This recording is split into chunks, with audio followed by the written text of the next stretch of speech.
your mother? It's time for another episode of Birds with Friends. Just a trio of feathery brethren weathering any season to see the Eagles eating teams like Scrammy's top with cheese. It's Philadelphia. Bo, Sheil, and Zach kicking it cooler than 3 penguins till Zach runs off with his valet keys.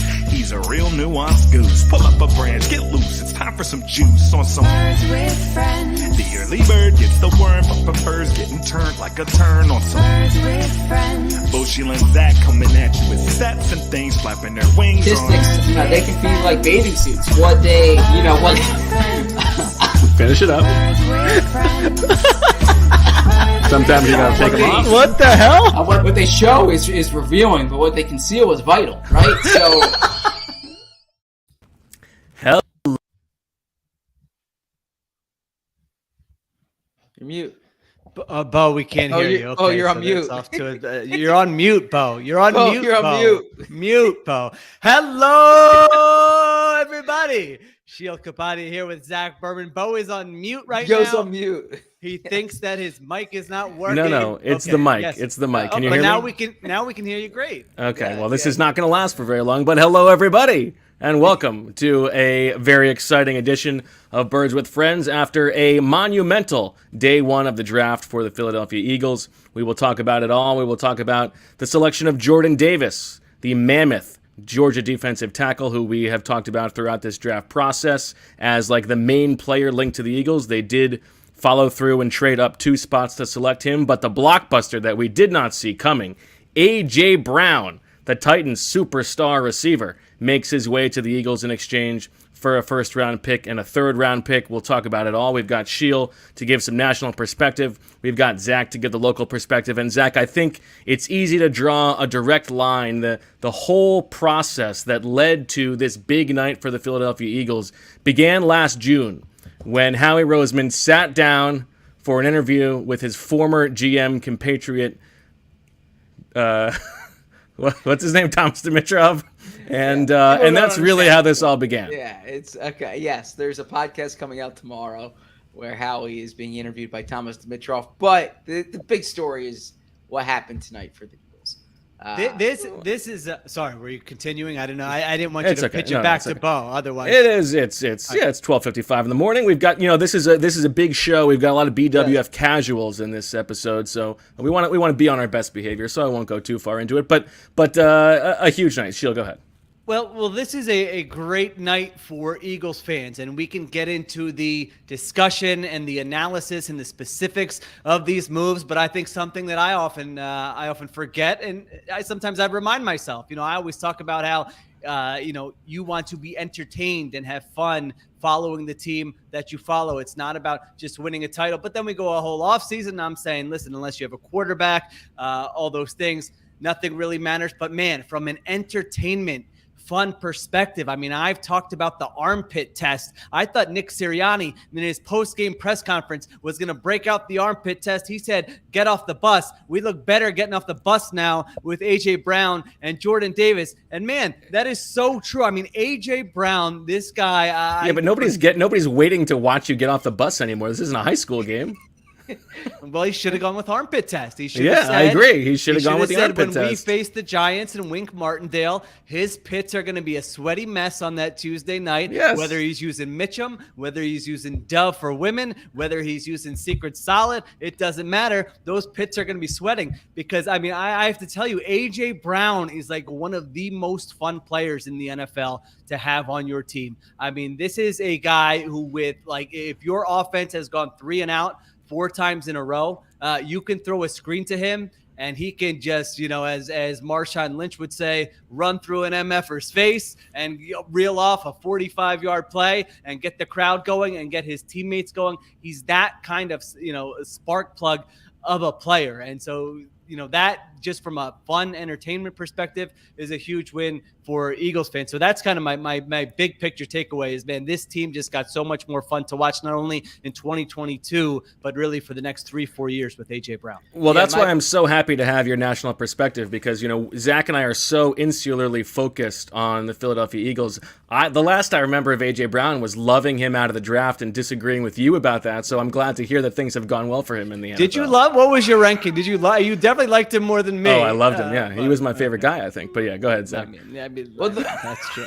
You also said Bo also said in the last pod that he, Zach, we were talking about how many picks you and I have really carried the BWF crew in the mock draft. So, that's fair. And Bo said I think I'm I really had kicking Devontae myself. Smith too. Last year when I was giving you credit, I went back and looked. J.C. Horn. Hey, J.C. Horn. Yeah, you did not have. I always Nothing overthink you, myself. Yeah, you all. Yeah, we know this. We've been over this. You have a very inflated view. You think you got everything. Well, I did right. draft Devontae Smith first in the Al Eno draft, is what I think I was referring to. So I did think he was the most likely. Zach and I will continue to carry our mocks in rounds in day 2 and 3. Zach, sorry, go ahead. Yeah. So my takeaway was this, and I just wrote this. We have analysis coming out in a few hours on The Athletic. But if you told me Thursday morning they were going to come out of the night with Jordan Davis, I would have said that's a good outcome.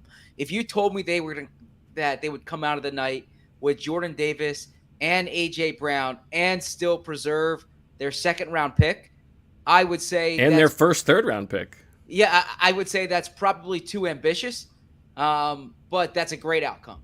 And so I think it's a great outcome. And I understand there's no sure thing on draft night, and there's a healthy dose of skepticism that can be applied to Jordan Davis in the passing game, which we've discussed multiple times, or why the Titans would part with A.J. Brown, or paying this player an average annual salary of $25 million a year. To me, you can quibble. They are a better football team, short-term and long-term, after the moves they made today. There's still work for them to do, but I think this first day exceeded my realistic standard for what would be a good day one for the Eagles. Well, and to Sheil's point, for all of the pluses and minuses about Howie Roseman, in terms of giving you entertainment over the course of the off season, he's a pretty good general manager on that front. And you know what, I should have known this was going to be an explosive night, because the second I walked into the media house at the NovaCare complex tonight, I opened the door, and who do I see walking down the stairs but Peter King himself? Peter King in the house, and he's not coming to the NovaCare complex on draft night unless he knows something big is happening. So a shout out to Peter King, who can sniff it out like anybody. So he's going to have the behind the scenes Monday morning quarterback. Gotta be. The seeds were planted for this A.J. Brown deal on February 24th when Howie Roseman and John Robinson ran into each other at the what's it called? Cafe Patachu. Oh, you're going all the way back there. I don't know. I thought it is interesting you say that, because I did ask Howie about that timeline, because I'm curious. Zach trying to steal some PK shine. No, not at all. No, because the rumors of the A.J. Brown potential trade really came about after some of those big contracts were handed out during free agency, and then the trade, obviously, for Tyreek Hill, for Devontae Adams, A.J. Brown up for a new deal, Deebo Samuel up for a new deal, and Bo and I discussed that on the pod a few weeks ago, or I guess it was last week. But I'm curious if this is something that had been in the works for a few weeks, if this came together pretty quickly.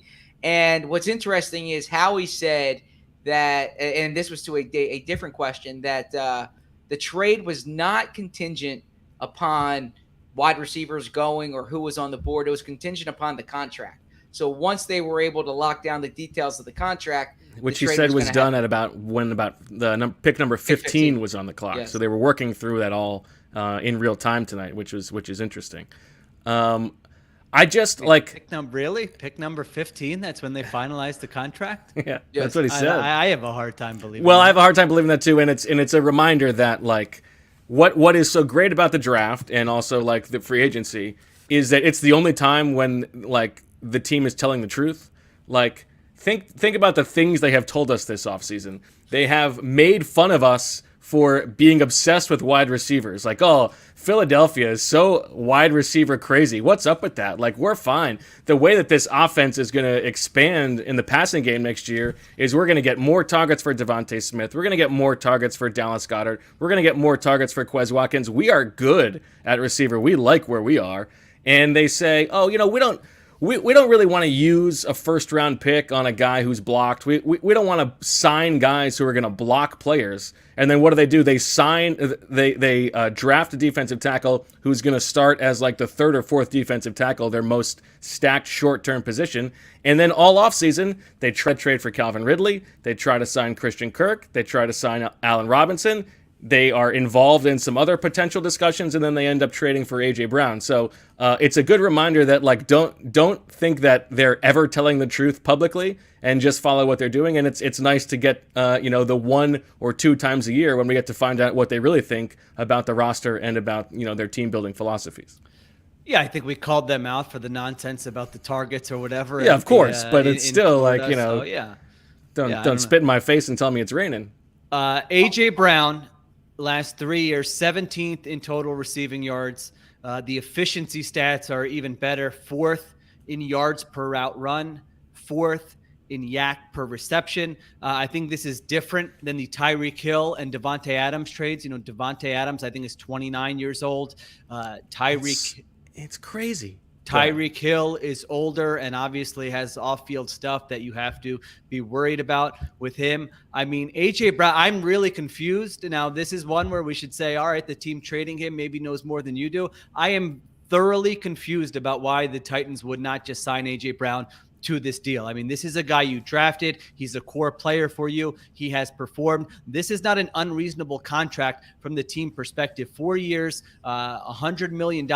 $57 million guaranteed. This is below guaranteed money of Tyreek Hill, Stephon Diggs, and Devontae Adams. And again, A.J. Brown, you're getting him his age 25, 26, 27, 28-year-old season. Like, from a team perspective, those wide receiver salaries are not coming down for the elite, for the number one guys, which A.J. Brown 100% is. So I don't know why the Titans didn't do that deal. Mike Vrabel a few weeks ago said A.J. Brown isn't going anywhere as long as I'm the head coach here. I saw a clip circulating. I don't know if it was legit or not, but someone had said when Mike Vrabel found out about the deal, and he kind of gets up and puts his hand over his mouth, and it doesn't seem too happy about it. So I can't imagine a coach being like, "Oh, sweet, we just traded A.J. Brown away." A young core player. So to me, it is just a really exciting move for the Eagles. I thought a couple things about this when I saw. I was just gonna let me just quickly say I asked Howie Roseman this question. How do you rectify a player so good, so young, a franchise that is not like a poorly run franchise? How do you rectify them being willing to trade him? Well, I know. Well, I didn't say that part either. Okay. But how do you deal with that in the process? Like, what is your understanding of why they would let him go? And I didn't. His answer was not great. He acknowledged that it was a big thing for us trying to figure that out. What he said is that the Titans were honest with us.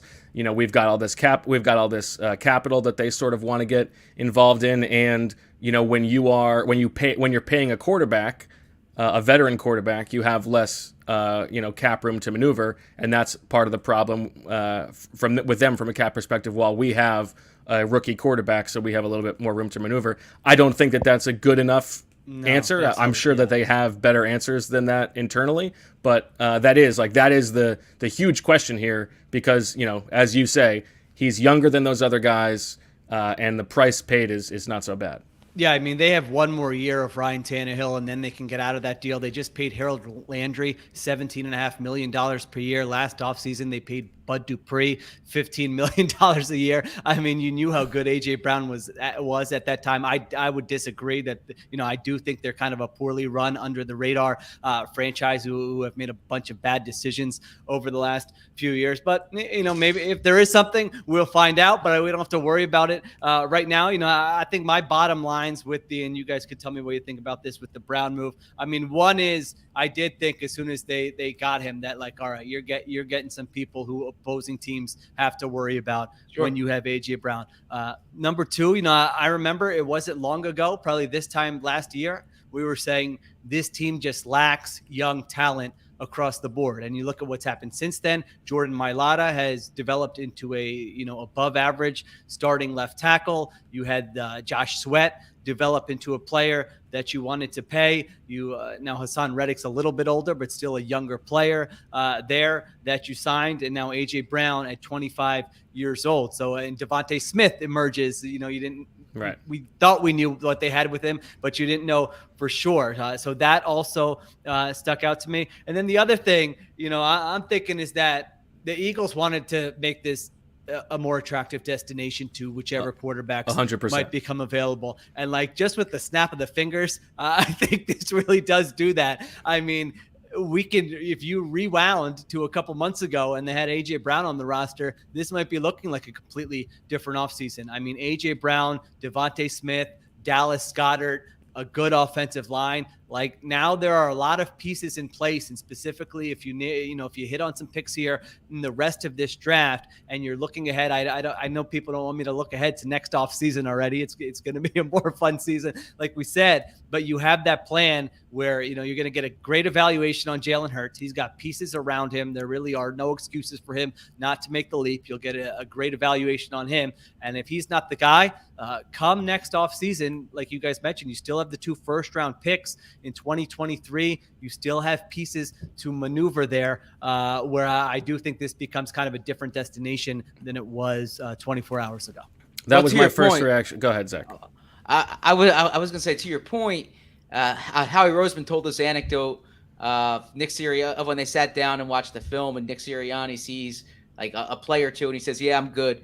And it was meant to be a joke there, but the reality is this is different. This is different than drafting Garrett Wilson or Chris Olave or Jameson Williams or Treylon Burks or Jahan Dotson, right? There's, for any of those players, as promising as they might be, there's projection. And Bo ran the numbers. You all saw that a few weeks ago in terms of where the Pro Bowl receivers are coming from. And it's as promising as these receivers are, we saw it with some of the picks in recent years. There's just too many variables at play. When you acquire A.J. Brown, who was a Pro Bowler in 2020, who's 24 years old, turning 25, has been productive 3 years. Like Sirianni said it tonight, you don't have to wait to see it. You've already seen it. And I think that's really the fundamental difference here, is they're paying a premium, right? They had to give him the contract. That's different than getting a rookie. But if they use the 18th pick on Treylon Burks, or if they drafted a different receiver, this offense just has much more unknown than it's going to have when you put A.J. Brown in the lineup. Yeah, and to both of your points and to what Sheil said before, my first reaction was the same thing, that the timing of this is perfect for them because it allows them to have a full year of evaluating Jalen Hurts with a real legitimate complement of weapons to pass the ball to see if he makes this leap in year 2 to year 3. And then if that doesn't happen, come next offseason, they are going to look like a very attractive team to potential veteran quarterbacks. I mean, you look at things flip so quickly. Lamar Jackson is tweeting about how upset he is about what the Ravens did tonight. Who's to say that he doesn't want to force a trade next offseason? These things happen very quickly, and so I think that is exactly what they're doing. They're able to evaluate Hurts better, but also setting things up for next offseason for I mean, I'm going to push back a little bit there. I hear what you're saying about next offseason. I think though, let's not fast forward these next 8 months. They're a much stronger team. They were a team that I know they narrowly made the playoffs this past year, but I think they're going to be a better football team that they improved their pass rush and they've improved their passing game. And I think those are two things we've discussed. That is absolutely true. But what they have, when they have gotten in trouble in the past, is when they have been too short-sighted and taken it sort of season by season, and not, you can do two things at once. You can get better in the short term and also set things up better for the future. AJ Brown is going to be 25 years old in June. I think they have done that here. Their over-under is 8.5 wins for 2022. I don't know if that's changed or if that hasn't, or what it was before. I don't think it was too far off from that, but that's what it is right now. I think the big question here is what does this mean for Jalen Reagor? I think we got to take a break. Not very good. Yeah. No, but just my quick thing there, and I didn't mean to be well, like. Let's finish the AJ Brown discussion, then we'll take a break and talk Jordan Davis. I didn't mean to be disagreeable, but I just go back to what Sheil said at the top here. Like, this team, in my opinion, is just much more interesting and probably more fun to watch. And I do think we'll be doing. I understand our kind of duty in terms of the big picture. But I do think we'll be a disservice. We're doing a disservice if we exhaust like what could be in 2023 when 2022 is very intriguing in my opinion. Yeah, but also like this night is very fun. So go ahead. I do think it is a part, certainly though, of their calculus when they look at it and whatever they think. We've said what we thought about their interest in the Russell Wilsons and Deshaun Watsons. I mean, that doesn't change here. That they were kind of telling us without telling us what they thought of their current quarterback situation. So I think they certainly would take that into account as well. We should mention that Jalen Hurts and AJ Brown have been working out together. They're friendly, so that's close friends. A little bit of a Jalen Hurts was at AJ Brown's draft party a few years ago, I believe. He was at AJ Brown's daughter's birthday party this past weekend. I believe Jalen Hurts hosted AJ Brown on a visit to Alabama, or maybe it was the other way with Brown. But their friendship has been well documented, and Jalen Hurts tweeted out the FaceTime call that he had with AJ Brown tonight. And Sheil, the terms of the deal itself, how does it stack up with like-minded or similarly calibered? I think it's less than what the Raiders gave up and what the Chiefs gave up, but I would have to go and look that up to confirm. Okay. All right, let's take a little break and come back and talk about the big fella inside, a big, strong, powerful man. The last thing you want to hear while listening to your favorite podcast, Birds with Friends, is another gimmicky ad. NJM feels the same way. It's why they have provided award-winning service without the use of mascots or repetitive jingles for over 100 years, unlike just about everyone else. Instead of the gimmicks, they focus on what's important, what they can do for you. When you apply for an auto, home, or renter's policy, NJM will work to ensure you get the coverage that's right for you. That must be the award-winning customer service they're known for. And when you switch to NJM, you could save up to 20% on your auto insurance. I think I know what I'm going to do when this episode's over. Probably going to be late, but they'll be open. It's NJM, baby. No jingles or mascots. NJM, just great insurance. New Jersey Morris's NJM. Visit njm.com/podcast for a quote to see how much you could save on your auto insurance. All right, guys and girls or others, man to man. But, this doesn't have to be man to man. This could be for the man in your life. It could be for whoever you want it to be for. But whoever it's for, you need to know that I care about you. I want you to feel confident and to prioritize your health, your relationships, and your sense of well-being. If you are ready to do that for yourself, it's time to start with Roman. Roman offers a discreet process from start to finish. Prescription and over-the-counter treatments are available. It's fast, free shipping, so you don't have to wait to start fighting hair loss. Science-backed treatments that are proven to help slow or stop hair loss, and in some cases, even regrow hair. Listen, you could go one of two ways. You could pull the Sheil and just, cut the cord, go straight bald. It's worked out very well for him. He's a fetching man. Or, if you're not quite ready to make that jump, go to Get Roman. Go to GetRoman.com/BWF. which would be even better because if you're approved, you can treat your hair loss for as low as $20 a month. That's GetRoman.com/BWF. Back on Birds with Friends, and for our YouTube viewers, a little picture, courtesy of Marissa Morris, of A.J. Brown, his daughter Mickey. Oh no, I'm sorry. You said A.J. Brown and Mickey, and I assumed that was his daughter's name, but now I see that it's actually Mickey and Minnie Mouse, and A.J. Brown and Jalen Hurts in the Mickey years. So there you go. Good pull, Marissa. Great job, Marissa. Yes. Back on Birds with Friends, Sheil, I'm sorry, I'll keep your name out of my mouth moving forward. And Tyreek Hill got a first, a second, 2 fourths, and a sixth. But the first was 29, the second was 50 overall. Oh, I meant the contract. How did the contract stack up?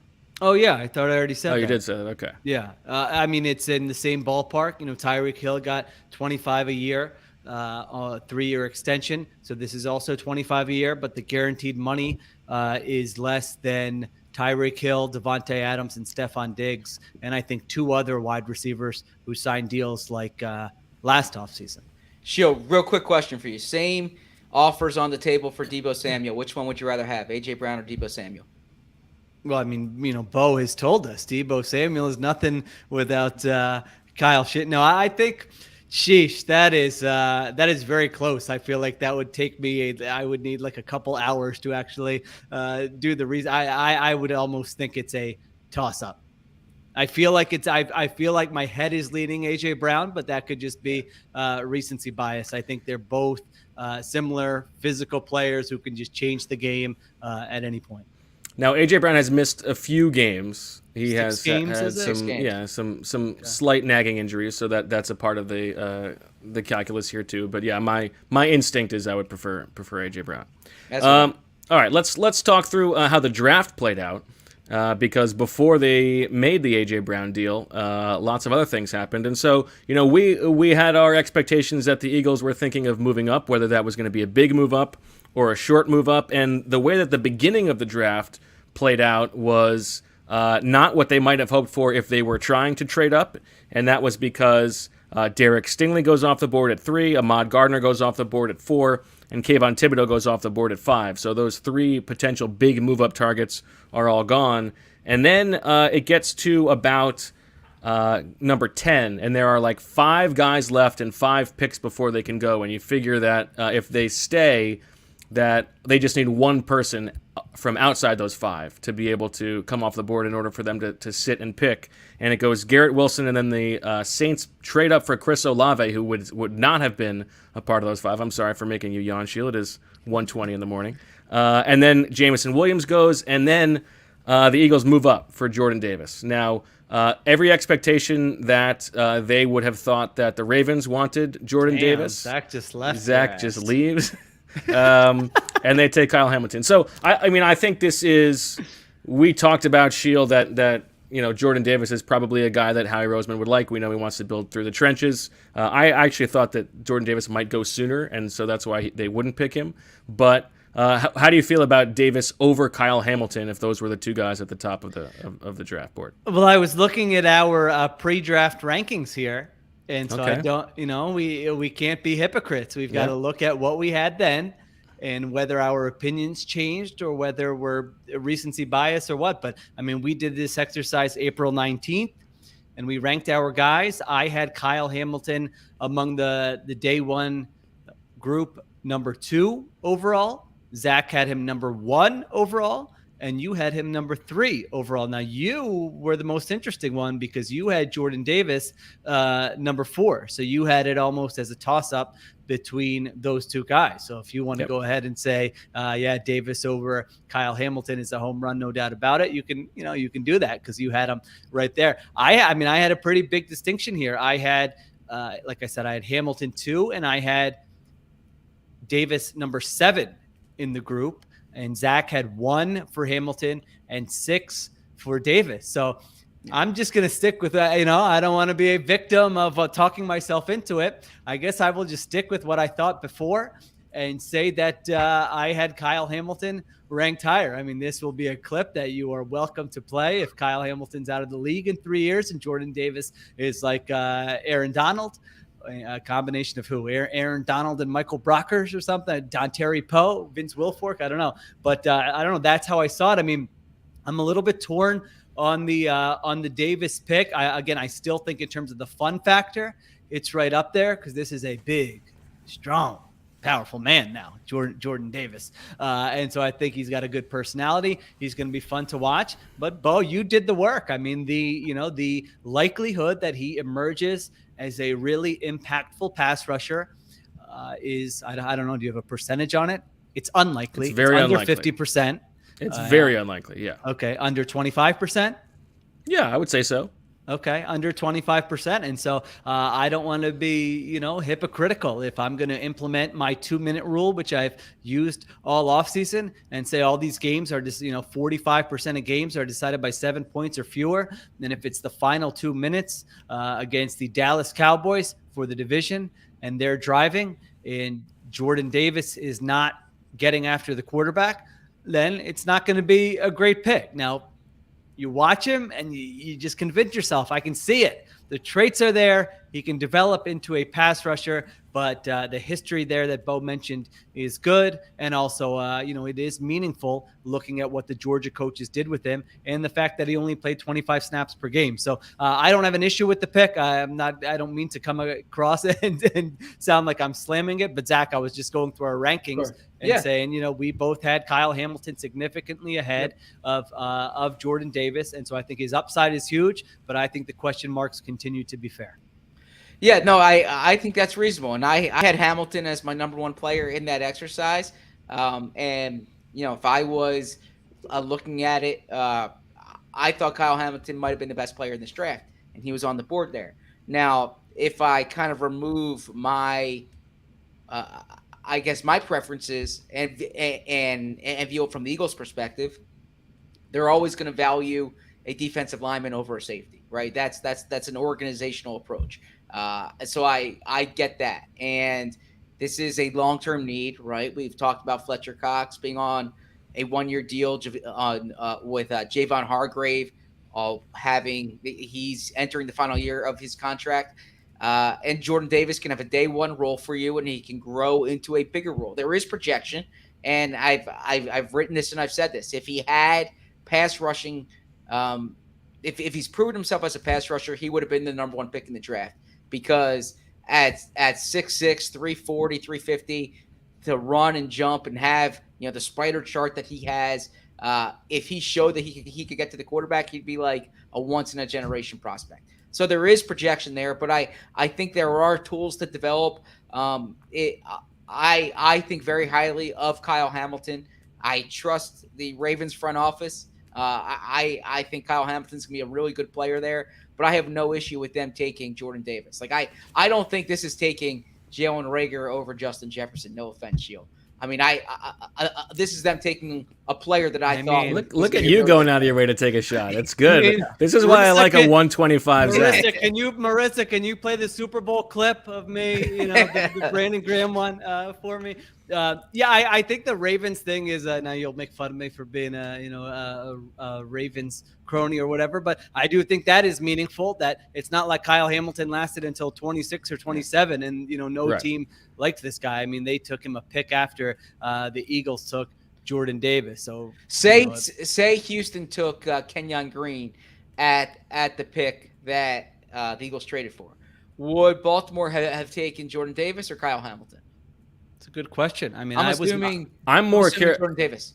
Well, I'm more curious to know if the Eagles would have then taken Kyle Hamilton, because I don't know that they would have. I don't know either because of the positional value. You're right. Yeah. But wait, you don't know that they would have when? If the Ravens took Jordan Davis? Yeah. If the Ravens took Jordan Davis at 14 and the Eagles were on the clock at 15, would they have taken Kyle Hamilton? I'm not so sure. Yeah, my assumption is that the reason why Howie felt he needed to leapfrog Jordan Davis is because he had good information that Baltimore was going to take Jordan Davis.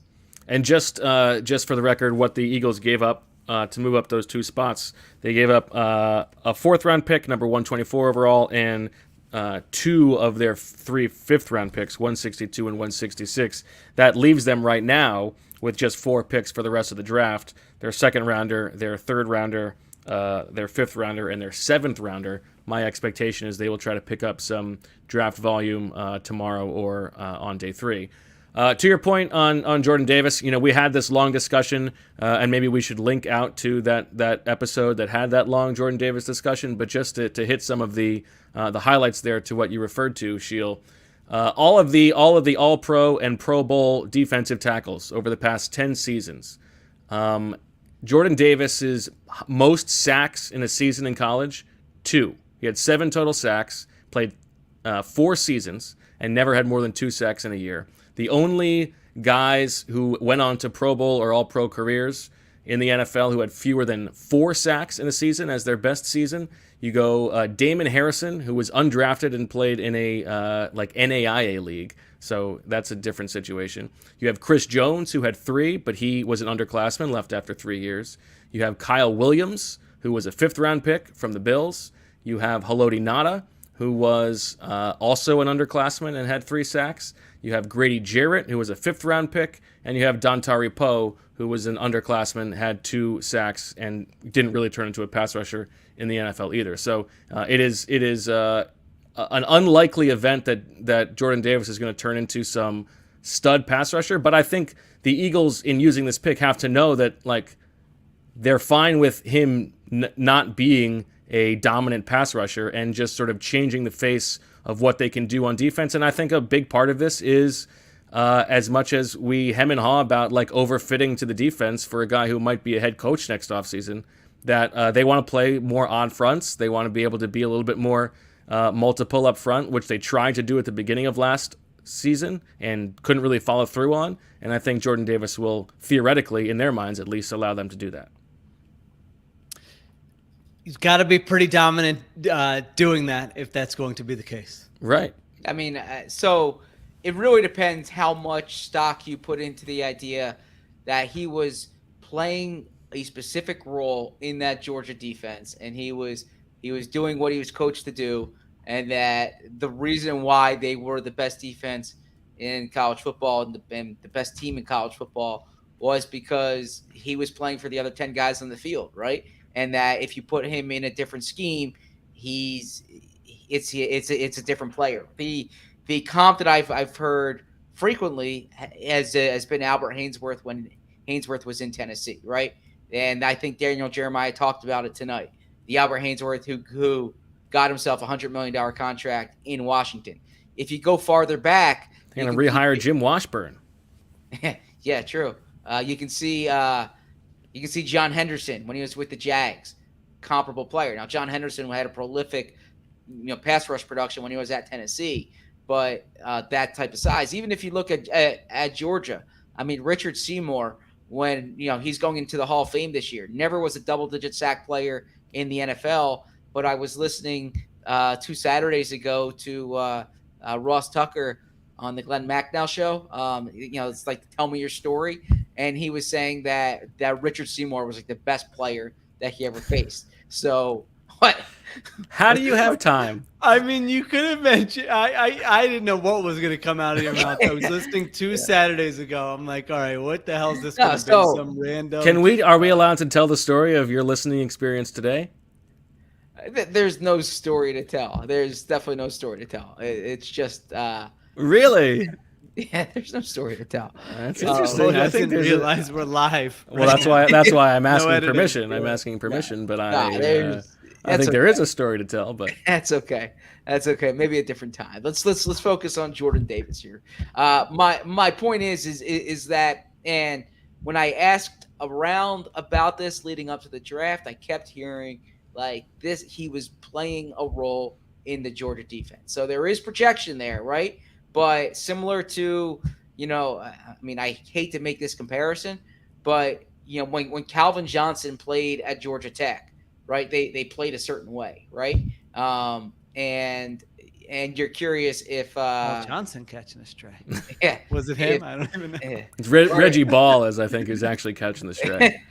So you put someone in a different scheme, it might look different. Yeah, but that flows both ways. I mean, he was playing on a defense with 5 guys who were also drafted in the first round tonight, or 4 other guys, and it's not like opposing offenses could key in on just him. Whereas, like, But none of them got sacks. Whereas, like, Travis Jones is playing on the worst team in college football, as you said. Don't get him started. And he's got like 5.5 sacks, where like he's the only one people care about. I mean, the number 1 pick in the draft tonight, like he didn't get sacks. Yeah, but he's got long arms, and he was drafted by a dumb GM. I mean, I think there were 4 players from Georgia's defense drafted tonight. I think 5, including Jordan Davis.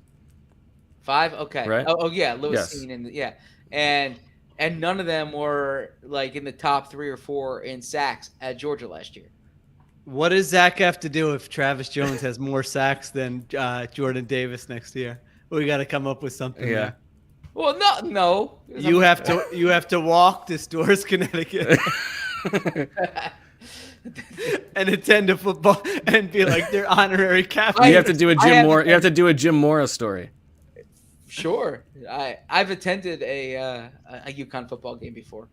What do you mean you have to? Oh, he has to do it. I thought there was something like Jim Jim Mora Mora's did. the head coach there. Yeah. Okay. Yeah, we did a good Okay. piece on him a few weeks ago in the Athletic, like a Q&A. Yeah. Break time? Do we have another break? We do have another break, so let's take a little break and come back and clean up some BWF lore and any other final thoughts. Keeping things fresh is the best way to stay motivated and keep from burning out on doing the same thing over and over. Well, guess what? Peloton is pushing you further with so much new on the Peloton Bike and Peloton Bike Plus. New classes, new music, new ways to keep your workouts fun and motivating. You know what I've been doing recently, actually? I have been doing some of the Spanish language rides on my Peloton. I believe her name is Camilla, and it's great. I don't understand most of what she's saying, but I love the music, great beats, big time jams, and I'm picking up a little Spanish here and there. So I'm working on my mind, I'm working on my body. What could be better than that? Plus, they've also got other options like the boxing classes, the new artist series, more daily workout variety. That's what Peloton is all about. So visit onepeloton.com to learn more. That's ONEPELOTON.com. Let's say you're an NFL general manager. It's draft season. You know what that means. Long nights, grinding tape, up early to grind tape again. You know what you need to keep yourself going? You need some coffee. And you don't want this grocery store weak coffee, this stale bean, garbanzo bean nonsense. You want something that is curated for you, that is delicious, that hits all the notes that you want it to hit. That's where Trade Coffee comes in. Trade connects customers to the freshest and best tasting coffee they've ever made at home by partnering with the country's best craft roasters. These are independent businesses from big cities and small towns. Trade customers are truly impactful for these independent roasters, often being the largest source of new growth for them. So if you're John Lynch, if you're Les Snead, if you're Howie Roseman, if you are Joe Schoen, is that his name? Is that his name up in New York? Maybe. If you're one of those guys, you need a little pick-me-up. Trade Coffee. What are we talking about? We know you're listening to the show. Let's go. Right now, Trade is offering new subscribers a total of $30 off your first order plus free shipping when you go to drinktrade.com/BWF. That's more than 40 cups of coffee for free. Get started by taking their quiz at drinktrade.com/BWF and let Trade find you a coffee you'll love. That's drinktrade.com/BWF for $30 off. And don't forget, Mother's Day is coming up. A Trade subscription is the perfect gift for the coffee lovers in your life. All right, back on Burns with Friends. We were thinking that hopefully the year of Zach was just the year of Zach, but there's a chance that we could be entering like the millennium of Zach. The man is on an unbelievable heater. And let's go quickly to the Swooper Sorecasting results. It's already over. It's done and dusted. Sheil goes 0 for 3. does not hit at least 3 quarterbacks are drafted in the first round. An NFC South team drafts a quarterback in the first round, or the Packers and or Chiefs trade up in the first round and draft a wide receiver with their Chiefs, new pick. Good job trading up for Trent McDuffie. Your the boy. hell are you doing? All of our boys. And how about the Packers? Still no receiver. I mean, an unbelievable job by them to continue trolling their franchise quarterback. Now, I will say, we ran into Greg Rosenthal at the Combine, and his piece of advice as an occasional listener was we never explain what swooper forecasting is on the post-game pod. So let's say for the newcomers, the BWF casuals, that this is a game ahead of time that we bid on outcomes and hope that they come true. So Sheil goes 0 for 3. I went 1 for 4. I did not get an offensive skill player, does not get drafted in the top 10, Howie trades into the top 10, or Howie opens his Saturday press conference with a reference to Sixers-Raptors Game 7, but that's because I also hit the Sixers are winning or have won when the Eagles make their first pick. That was dumb. Well, I didn't have a choice in the last one. Zach just gave it to me. I didn't have a choice. And Zach... unbelievable. He does not yet hit somebody jumps into the water at the Bellagio during the draft, but Marissa could still come through for him on that. He does not get 3 or more receivers are drafted before Drake London, but he does hit Dougie P right away at the start of the broadcast, wearing a sport coat or suit jacket when they show him on TV. I should have kept going there. If I wanted that one, I felt good about it, but I turned into Zach saying I'm going to reach my point and then stop it. And I should have known Zach has connections at all the networks. I mean, really, could they have planned it any better? It was like literally the first thing they showed on the broadcast was a close-up of Doug Peterson wearing a suit jacket. He also gets the Eagles draft a player who was the first player drafted at his position, Jordan Davis, and he still has either broadcast shows Howie high-fiving at least 3 people in the draft room over the course of the draft, but that would just be running up the score at this point. Turkeys to the Kingdom. You can check out Denise's Twitter feed for that one. There's a lot more hooch on the board. Zach is ahead in Duck Duck Juiced, and he's got much better final stuff than we do. He's going to kill us on Duck Duck Juice, as you can see on YouTube. He hit defensive tackle. He's still got safety, running back. What are you talking about? We still tackle. got so many. We got still the whole draft left. Yeah, here. you could hit linebacker in the second round. I think that's possible, but I think Zach's going to win. Receiver, not looking. I should get wide. We said trade also. No, we didn't. I think that's picks only. Rewind the tape. And then the LU draft, Zach used the first overall pick on Jordan Davis. So he's in good shape there, although I think there's a good chance one of our second rounders. On fire. I didn't realize that. He used the first pick. I gave him the first pick and he used it on Jordan Davis? Yeah. I picked him in the mock. Now this is what he did. He did. Did you read on my? I was thinking Olave. Okay. So you had Davis. You had Davis first. Yeah. Oh, so we already got another one. You're on fire. Holy cow! This is 2 years in a row where the first overall pick of the draft has been the Eagles' first pick. Wait, so last year you had Devontae Smith and I had Devontae Smith. Oh no, sorry. I had him in the draft. I had him in the draft. I had him in the draft. Listen, I had him in the draft. I had him in the draft. Shut up. There's people listening to this at 6:30 Friday morning going to work after staying up all night, and now they're going, why is this idiot yelling at us? So you're dragging our ass down. If it were just Zach and I doing the mocks the last 2 years, I mean, we're hitting an unbelievable rate. Hold your weight, Wolf. Who you got coming day 2 and day 3? You got to hit somebody this year. I'm just waiting for the roster cut down. Okay, that's my bread and butter. So Zach has gotten the first round pick 2 years in a row. Yes. Correct? Yes, correct. I was trying to be. I got Rager. So between the 3 of us, we've gotten the first round pick. Correct, 3 years in a row. That's pretty good. Correct. That is pretty good. think. Yeah. No one's impressed. Yeah, I mean, so with Jordan Davis, though, the reason why we've been talking about him for these past few weeks is because like there was legitimate smoke there. This wasn't a surprise pick, right? this was now he's just flexing on you, bro. No. I do sort of kick myself for not doing him in the mock, but I really thought that he was going to be. I thought that he was going to be pushed up the board, and someone was going to take him as a surprise top 10 pick because of the testing. That was my misread. Yeah, like there's a difference between forecasting and evaluating, right? And so what we do in our mock drafts is forecast. What we do in our rankings is evaluate, right? Now he's just going full Daniel Jeremiah on G. All right, now we need, we were pumping him up. Now we got to knock him down. Well, he's. You know what the problem is? He's still salty that we were gassing up PK. He wants to know that I'm still the head man in charge here. I'm the national. True. No, he wants everyone to read. I'm the Pennsylvania Sports Writer of the Year. Thank you very much. I think that's right. No, but you know what's interesting, and I told Peter this tonight. By sheer coincidence, this guy! I mean, just lift the arm up and take a whiff for the audience. No, to see. so don't even hide it anymore. Give a double. Petey Pop talking to him earlier. I told Peter this today. No, I was going through. I was going. Petey Bob. I was going through books the other day.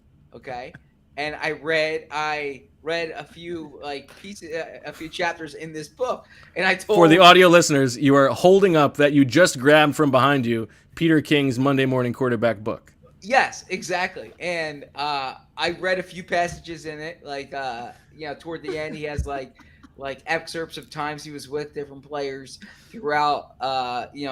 This was written when I was covering UVA, so that was 2008, 2009 thereabouts. But my point, I told him, I'm like, it's such a coincidence you're here tonight because I was literally reading your book. And what was his reaction to that? I think a little spooked out, like a little freaked out, like why you're reading my composition of columns from 12 years ago. And I had to and why were you? Yeah, I think it's a good question, Peter. I was trying to look up a specific anecdote that I thought was in the book, but actually I got really into a thing about Frank Reich in there that was in there. But my was it about his anti or his pro abstinence campaign from the early 90s? No, it was not about that. That's a thing. That's a thing. He was doing these commercials for teen abstinence. Please, let's just end this. No, that's not what Peter wrote about.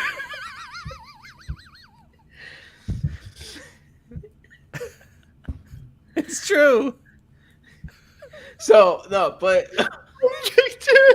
my point is that you would have actually asked me to think about that.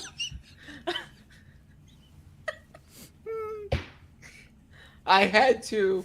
I mean, there was like an awkward pause when I was because I thought that if I went to the next paragraph or the next sentence, I was looking up such and such, he would think that, get a restraining order against this guy. So yeah. But anyways, that's fine.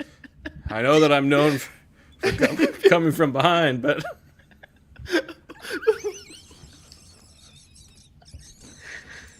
All right, I'm going to reset this. So the Eagles have 4 picks in these. They have 4 picks remaining.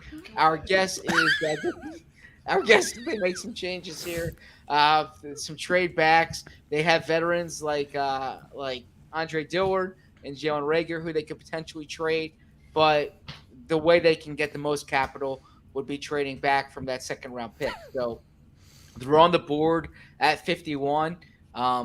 It wouldn't surprise me if you look at the model that Carolina did last year, where Carolina kept trading back and just kept adding more picks. I think that's something that they could do, because it would really surprise me if they had 5 picks total in this draft. Malik Willis is there at 51. Do you take him? Or Matt Corral or Sam Howell. I don't know that. I don't think it's crazy. In those other guys. Okay, well that's you. I'm curious to see what they do tomorrow. Obviously, I feel like at 51 they can get a really good player still, and your boy Brisker. Brisker, I think, is on the board. So let's quickly talk through, what we expect them to do. My guess, I mean, I would be shocked if it is not a defensive player in the back seven. If it's not a linebacker, a corner, or a safety, and there are going to be... Oh, actually, that's not true. That's not true, because there's edge rushers. There's edge rushers there. I would be shocked if it's not a defensive player, given that they just traded for A.J. Brown. But there's going to be plenty of guys available. Just looking at the guys in the draft, the Alley draft that we did, you've got Brisker, as you said, Andrew Booth, who I think they would like, Christian Harris, who I think they would like, Perrion Winfrey, my boy, your boy Arnold Ebiketie, Travis, they're not going to draft Travis Jones now, but some other safeties. You could David trade Ojabo. Jordan Davis if Travis Jones is there. No, but here, let me ask you like an honest What do you question. think Fletcher Cox's reaction is? It's still like, this has been such a good... That's looking even stupider. I know, it's been such a good offseason for them. Everything makes sense. All the pieces make sense. Like, everything has been prudent, but also aggressive to the right degree, except for the Fletcher Cox thing. And it didn't make sense then, and it makes even less sense now. Obviously, they didn't know that Jordan Davis was going to be there for them, but still, out of place. No, that's a valid point, and to Sheil's point, it's gonna be fascinating to see. Like, I can't see Fletcher Cox raising his hand to come off the field, right? But clearly, Jordan Davis is gonna play early downs. What I was gonna ask you guys, I'll give you my last year. I did the correctly predicting that Fletcher Cox was gonna passive aggressively blame the defensive scheme for his lack of production. Guaranteed, there's gonna be a point this year where someone asks him about like mentoring Jordan Davis, bringing him along, and he's going to be like, "That's not my job." Yeah, no, I don't think so. You think so? Oh yeah, I disagree. Oh, I don't think so. I don't think he's going to say that's not my job. I just think he's going to be like, like he's a good player. He doesn't need my I lead by example kind of thing. Like, he can just watch me. Right. He's going to downplay that he's like passing the torch or bringing him along. Yeah. But so say they're on the board at 51. And there's legitimate safety cornerbacks there who could step in and start for you.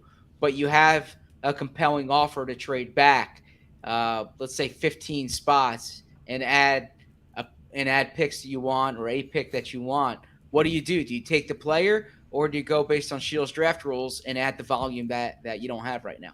Well, I mean, it depends. It's so case by case. It depends entirely. Let's say Brisker. Let's say Brisker's on the board and pick a corner. Okay, but do they have like 15 guys in the tier with Brisker or not? I mean, is it Brisker and Petrie and Christian Harris and you're moving back 15 spots, so there's not 15 starting D-backs right there. So yeah, I mean, I like day 2 as we talked about before, so I would probably be inclined to move back. And I mean, I don't really care that much about getting 6th and 7th round picks or even 5th round picks. But if you're saying like maximize the shots you get on day 2, I would say that would be a good idea. Yeah. Speaking of which, I thought the clip of the night, Bo and I were watching it, came from Sean McVay. Did you see this deal? Yeah, he's feeling himself. Yeah. Where he's explain it to the listeners. Loving life. Yeah. So they're doing a press conference. They didn't have a pick. I don't know why they were doing a press conference, but I respect it anyways, right? So they're doing a press conference, and they is Sean McVay and Les Snead, and they have in the corner, on the top corners, the draft is going on, and the Patriots take Cole Strange, and Sean McVay's like, we wasted our time watching this guy because we thought he was going to be an option at 103. So, yeah, they were shocked by the pick. Might have been a little tipsy. Who knows? At least drunk on power. At least I don't know. Oh, okay. Okay. Now I forget what I was going to say. It doesn't. matter. Honey Badger. Do you think that this is a match that could potentially work at this point? Tyrann Mathieu? Yeah, a lot of talk in the chatter in the chat. That there is. Oh, okay. Yeah, that. Yeah, maybe yeah, now. Look, I mean, I thought going in that the draft would dictate what they do there. If they find a starting safety in the draft, I didn't think they would really pay for Tyrann Mathieu. But I also think he doesn't want to go to a place with no juice. And now that you've got A.J. Brown, maybe he thinks there's some juice. Yeah, I don't think that's what was holding it up though. Like I don't think he would sign here because of AJ Brown. I think it's the opportunity and the money, right? And the Eagles would be more compelled to do it. So Yeah, I guess. I mean, obviously, we'll see how tomorrow. that's what happens tomorrow. Yep. All right, Sheil, any final thoughts? No, you can read my draft grades on the Athletic, and do you guys want to plug your? I mean, it doesn't matter. Does this do anything? These plugs are so stupid. Like when you're at the end of a pod, all right, you're at the end of a thing. All right, tell people where they can find you. Like, has anyone ever listened to one of those and then actually gone to where the person said you could find them? Yes. Probably not. Yes. Yeah, I mean, I think you're talking to the besides person. you. Yeah. Besides That's literally Zach's day on an endless loop. Is he finishes one podcast, gets referred to another, and then finishes that, and that just on and on down the line until he finds himself, nose deep in an old Peter King book. Okay, so no, I have nothing else to add. We'll be back tomorrow. We have comprehensive coverage. We'll have we had quick reaction up on the pick that Bo did on Jordan Davis, the trade with AJ Brown, but we're going to have our analysis grades that we're going to write now. And then tomorrow back for day 2, we'll have a day 2 pod. And then day 3, we will wrap it up then as well. So check out The Athletic for all the coverage. Yes, another late night pod tomorrow night, and then closing things out on Saturday. Go ahead, Sheil. No, yeah, juice up the downloads. Grab your family members, tablets, phones, whatever you need to do. Just hit a little download, subscribe, and maybe when they're in the bathroom or something, not noticing, just juice up the numbers a little bit. Yeah, and then maybe we can get a GoFundMe to get Marissa a salad before 1 a.m. I guess 11 p.m. Vegas time. Great! Now the porn bots are in here after your Frank Reich thing. All right, we better end this. Let's feed our employees, please. Okay. All right. For Sheil and Zach and Elijah and Marissa, I'm Bo. We thank you for listening. An exciting night for Eagles fans. A tight and taut 1-hour show on Birds with Friends. Very nice. We'll talk to you tomorrow night. And as always, we love you.